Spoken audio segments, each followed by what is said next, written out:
The local cocoa is many things. So the best way that I have described it is as an educational food service entity, because we're serving food, making and selling food, but it's also much more extensive than that. So it goes into education and teaching people how they can cook their own food, how they can maintain their culture in plant-based food. So that's what the Loco Coco is. Educational food service entity. So the Loco Coco, we do primarily plant-based Mexican food.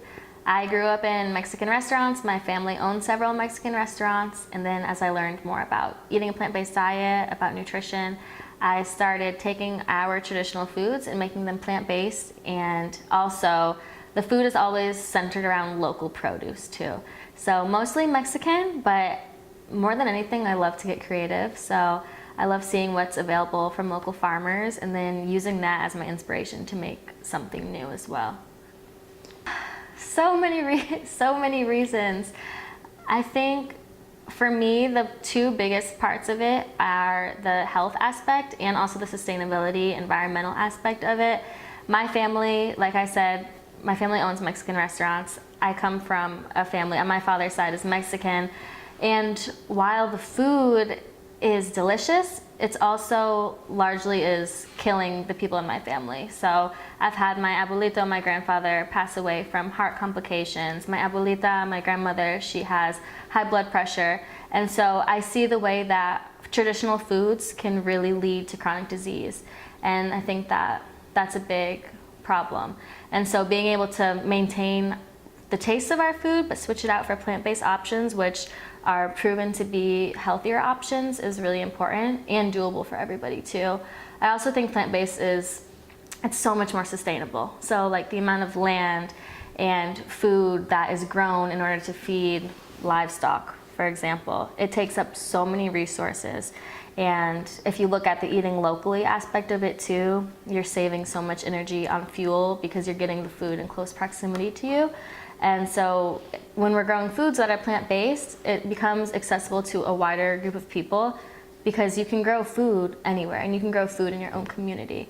And doing that in a plant-based way it's easier. There's this myth that plant-based is more expensive. In reality, it's less expensive if you do it correctly. And so I think plant-based, if the perspective is shifted, it can actually be accessible to the communities who need it most, to underserved communities.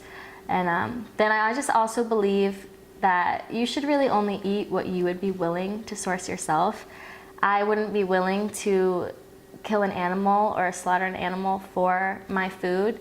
And so because of that, I ethically don't feel like it's justified for me to be consuming that food. So my favorite dish to cook are definitely tamales. They're usually cooked around holidays, so especially like Christmas time, we will always cook that. But I love them because you can fill them with whatever you want. So a tamale is, you basically have masa, which is the base of your tortillas, your sopes, whatever it may be, and you fill it with whatever filling you want. Traditionally it's meat, so pork or chicken, but I love to do it with jackfruit, like red chili jackfruit tamales, but you can do it with vegetables, you can put whatever sauce you want, from a red sauce to salsa verde to a mole. So they're really versatile and they're delicious. And you wrap it in a corn husk, open it up and eat it. So it's like eating a little gift too. And I just love the whole idea. Tamales are a labor of love, and it's a traditional food that is definitely my favorite to do. The Loco Coco. The Loco Coco has no finish line. Let me say that first of all. I have huge dreams for the Loco Coco and everything that I envision. And right now, what I'm doing is really, it's just the beginning, but I want to be able to be a part of the community and be invested in the community. Eventually, I want to have a whole organization that is a restaurant, but not a traditional restaurant. So I want there to be a community garden, and I want there to be cooking classes, vocational training, like being able to teach people from the community how to cook as well, so they can use those skills to get a job, working with underserved communities. That's really the future of the Loco Coco. I see cookbooks, and It's limitless, truly. I think of new ideas every day that I want to be a part, but ultimately it's the coming together of culture and community and the culinary aspect of it as well, and just being able to empower the community to eat in a different way and to really look at how important our food is to us. I think our food should really be a reflection of who we are and our worth and how we value ourselves.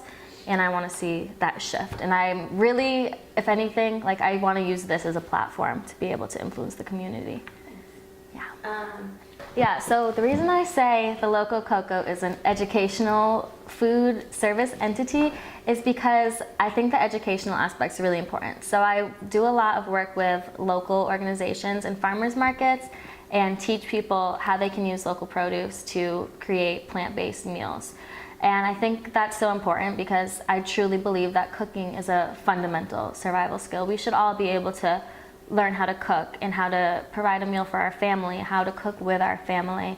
I think that if we're spending less money on going out to eat or on these processed frozen foods, it changes the way you connect with your family, but also the way that you connect with your food. And I do a lot of work with children, cooking with children, and I have found that when they're a part of the cooking process, they are exponentially more likely to eat the food, even if it's a green sauce like pesto with pasta. If you put that in front of a kid, they wouldn't normally eat it, but because they were part of cooking it, they'll try it. So cooking classes and demos are a way to really empower people to take those skills home and do it themselves. I think I would just say to really, just to people in general, to consider shifting their perspective on what plant-based eating looks like, because I think a lot of times, that's why I stay away from the word vegan, is just because I think that this idea of healthy eating or vegan eating can become a really exclusive concept. And if we want healthy, nutritious food to be accessible to underserved communities which don't have access, it's hard to get through that exclusivity. So just to consider how there is so many limitless ways for you to still eat food you love that tastes good, but you can switch out ingredients and just try new stuff, new recipes, and be open, because our food's important. It really is, and that's what I want people to know more than anything. Awesome. I genuinely want to shift people's perspective on what plant-based eating can look like and what it can taste like and how flavorful it can be. So I'm like, just try it, and I promise you'll change your mind. And every time they're like, oh my gosh, this is so amazing, I can't believe this isn't meat. And then they always end up buying a plate of it because it's that good. But we're gonna add more stuff to it and put it back in, but that's the first stage one. I'm gonna